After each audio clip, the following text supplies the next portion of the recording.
नमस्कार। हरियाणा के महेंद्रगढ़ जिले के दोंगड़ा अहीर की 14 वर्षीय बच्ची की मौत का मामला गहराता जा रहा है। सामाजिक संस्थाएं लगातार प्रदर्शन कर इसमें सीबीआई जांच की मांग कर रही हैं। वहीं दूसरी तरफ मां का आरोप है कि उसकी बच्ची के साथ बलात्कार कर उसकी निर्मम हत्या कर दी गई। उत्तर प्रदेश पुलिस इस मामले में तहकीकात करने की बजाय सुसाइड नोट का हवाला दे मामले की तीसरी करने में लगी है, तो वहीं गुरुकुल संचालक का कहना है कि मेरे ऊपर लगाए गए सभी आरोप निराधार हैं। इस पर देखिए हमारी खास रिपोर्ट।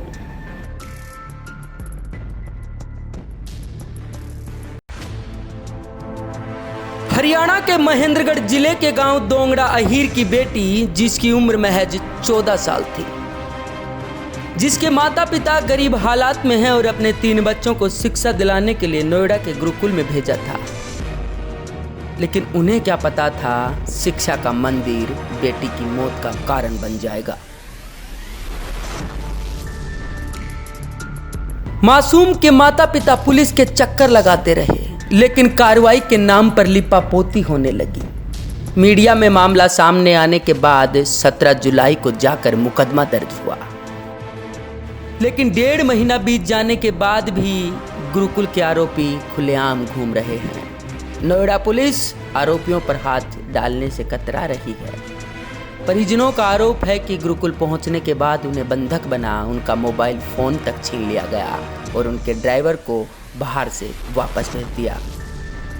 गुरुकुल प्रशासन द्वारा बिना पुलिस बुलाए और बिना पोस्टमार्टम करवाए ही जबरदस्ती अंगूठे और साइन करवा उनकी बेटी का अंतिम संस्कार करवा दिया।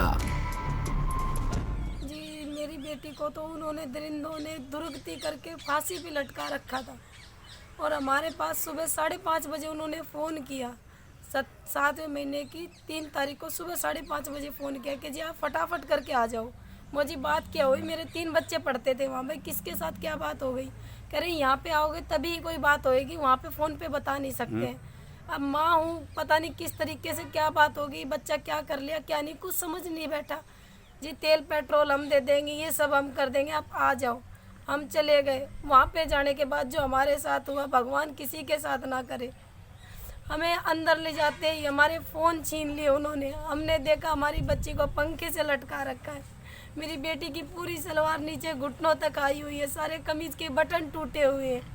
चिल्ला रहे हैं तो टीचरें हमारे मुंह बीच रही है। अगर एक बच्ची को फांसी लगा दी जाए और उसकी माँ चिल्लाए बिना तो कहाँ जाए, आप बताइए।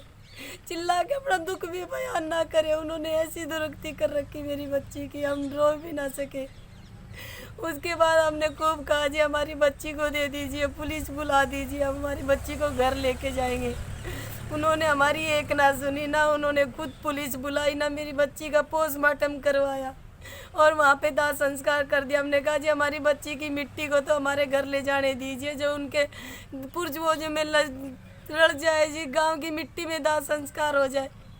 उन्होंने कुछ नहीं मानी हमारी। हमें धमकी दी कि अगर तुम यहाँ पे दाह संस्कार करके नहीं जाओगे मैं तुम्हें नोएडा क्रॉस नहीं करने दूंगा। जी हम गरीब आदमी हैं, हम बताइए हम कहाँ जाए।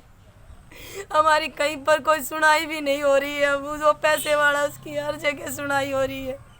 मेरी बेटी को 3 तारीख को उन्होंने मारा था दरिंदों ने और आज मेरी बेटी को 1 महीना 5 दिन हो चुके हैं, पर वो खुले घूम रहे हैं। नोएडा पुलिस कुछ नहीं कर रही हमारे लिए। ऑफिस में बुला बुला के लड़कियों को मारती है। अगर लड़कियां थोड़ी सी मना कर दे किसी चीज को, मतलब या तो उनके चकले में साथ दो, उनके धंधे में साथ दो। अगर कोई बच्चा विरोध करेगा तो उसे वो नीम से मारेंगे और कोई ज्यादा विरोध करेगा तो उसे वो पंखे से लटका देंगे। बच्ची को गाड़ियों में बटा बटा के हवन के बहाने लिया जाता है।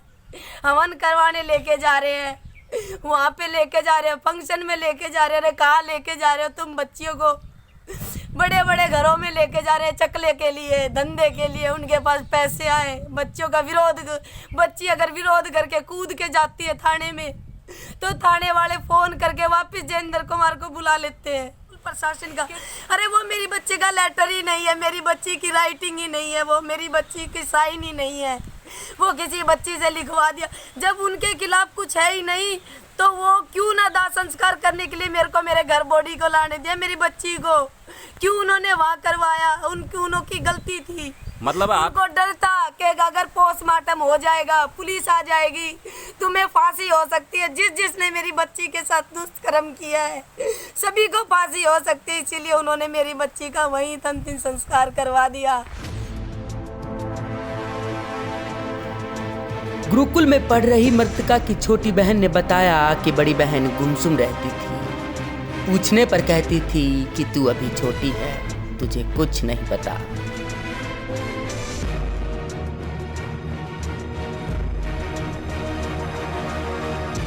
किसी और की लिखाई थी, मेरी बहन की लिखाई मेरे को पता है। मेरी बहन मेरे को दिखाती रहती थी वो लिखाई। वो ऐसे जब मैं उससे पूछती थी क्या हो गया, उदास क्यों रहते, तो मेरे को डांट के भगा देती थी कि तेरे मतलब की बात नहीं है, तुम मेरे पीछे पीछे मत आया कर, ऐसे कहती थी।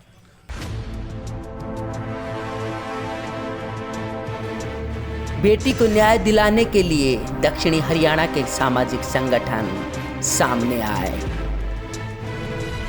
और हरियाणा राज्य महिला आयोग की सदस्य इंदु यादव ने इस बेटी के घर पहुंच पूरे मामले की जानकारी ली और कहा कि गुरुकुल की आड़ में सेक्स रैकेट चल रहा है, जिसको किसी भी कीमत पर बर्दाश्त नहीं किया जाएगा।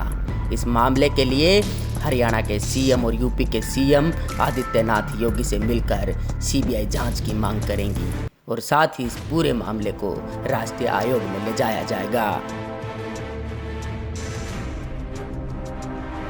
जो आचार्य जी जो गुरुकुल चलाने लग रहे हैं वो वास्तव में ही बच्चियों के साथ में देह व्यापार का काम करवा रहे हैं और इस पे मैं उत्तर प्रदेश के मुख्यमंत्री योगी जी से मैं निवेदन करूंगी और उनसे मैं जाके मिल के भी आऊँगी मैं, आकि इस गुरुकुल के अंदर पूरी तरीके से छापा मारें और जो भी दोषीगण उनके विरुद्ध कड़ी से कड़ी कार्रवाई की जाए, ताकि आने वाली जो और गुरुकुल में जो बच्चियाँ पढ़ रही हैं कम से कम वो सुरक्षित रहें। वो एक शिक्षा का स्थान है, न कि एक देह व्यापार। आचार्य जी जो भी हैं गुरुकुल के, जो भी कोई हैं, उनको 100% सोनिया जी और उसकी बच्ची को, पीड़िता की माँ जो है, उनको 100% बच्ची के साथ जो भी दर्द की गई उसको 100% हम राष्ट्रीय आयोग में भी जाऊंगी, रेखा शर्मा जी से भी मैं बात करूंगी मैं इस बारे में, और अपने हरियाणा के जितने भी जो लोग हैं मुख्यमंत्री जी से भी निवेदन जाके मैं करूंगी, उनके साथ बैठूंगी मैं कि ये एक बहुत ही बड़ा कर्म किया है बच्ची के साथ, जिसको हम बर्दाश्त, आज का समाज इसको बर्दाश्त नहीं कर सकते। और जैसे कि मेरी युवा पीढ़ी जो है मेरे साथ खड़ी हुई है, ये ट्वीट पे और इसमें मोबाइल पे, मीडिया पे मतलब बहुत बढ़ चढ़ के हिस्सा ले रहे हैं, ताकि ये दरिंदगी छुपी ना रहे और ये सब मीडिया में आके और समाज में एक बच्चे की न्याय दिलवा सके।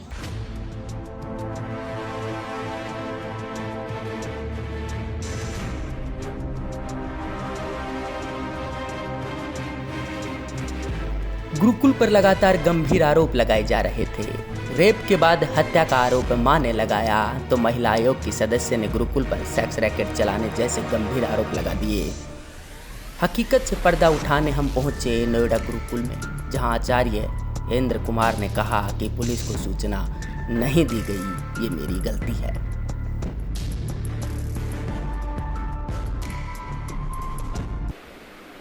मेरा नाम आचार्य जयेंद्र कुमार है। सपना नाम की लड़की जो हरियाणा की रहने वाली है, कक्षा 10 में हमारे गुरुकुल में पढ़ रही थी। हमने उनको कहा कि हम पुलिस बुलाते हैं, वो कहते नहीं पुलिस आप मत बुलाइए, हमारी लड़की थी, आपकी क्या जिम्मेवारी है? जिम्मेवारी तो मैन हमारी है, आप हमें संस्कार के लिए शब्द दीजिए। और उनकी बातों में हम आ गए। ये हमसे चूक ज़रूर हुई कि ये हमारी अज्ञानता समझ लीजिए, उनकी बातों में आने का कारण समझ लीजिए कि हमने उस समय पुलिस को नहीं बुलाया, लेकिन वो भी उनके कहने से हमने पुलिस को नहीं बुलाया। उसके बाद उन्होंने ले जा कर के भंगेल के शमशान घाट में उसका दाह संस्कार अपने हाथों से किया। उसकी वीडियो हमारे पास है और साथ में ही वहाँ का सर्टिफिकेट है, उसमें उनके सिग्नेचर।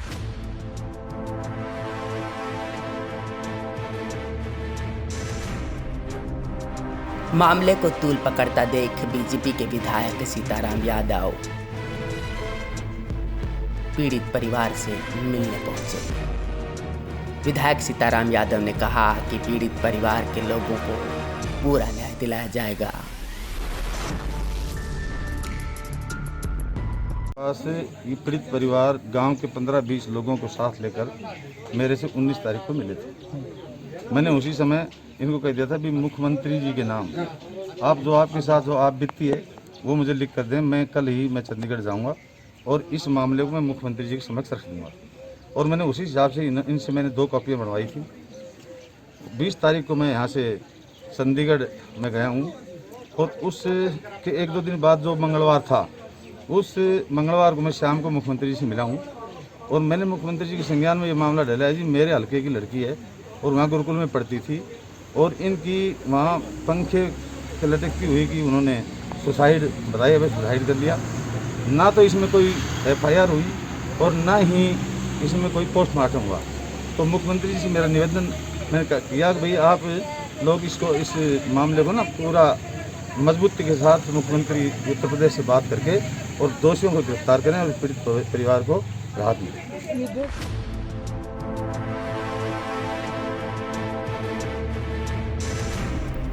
नोएडा गौतम बुद्ध नगर के एडिशनल DCP रणविजय सिंह ने बताया कि सुसाइड नोट के आधार पर गौतम बुद्ध नगर पुलिस कार्रवाई कर रही है। अगर फिर भी कुछ सामने आएगा तो जांच की जाएगी।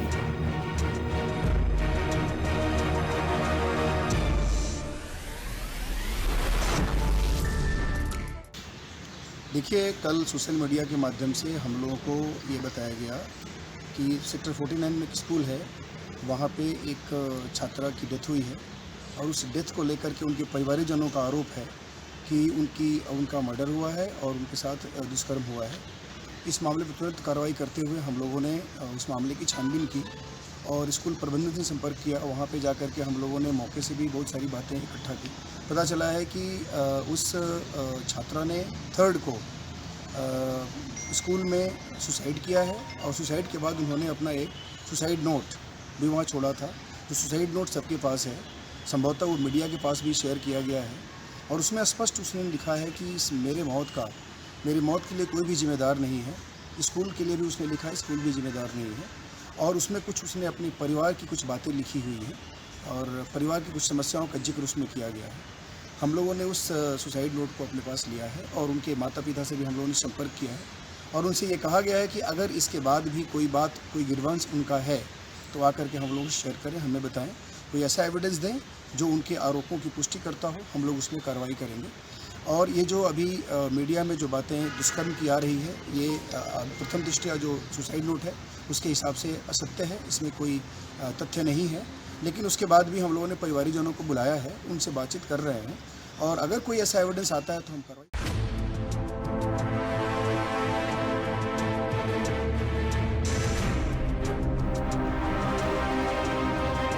महेंद्रगढ़ से प्रदीप बालरोड़िया, नोएडा से ब्यूरो रिपोर्ट, ग्राउंड जीरो।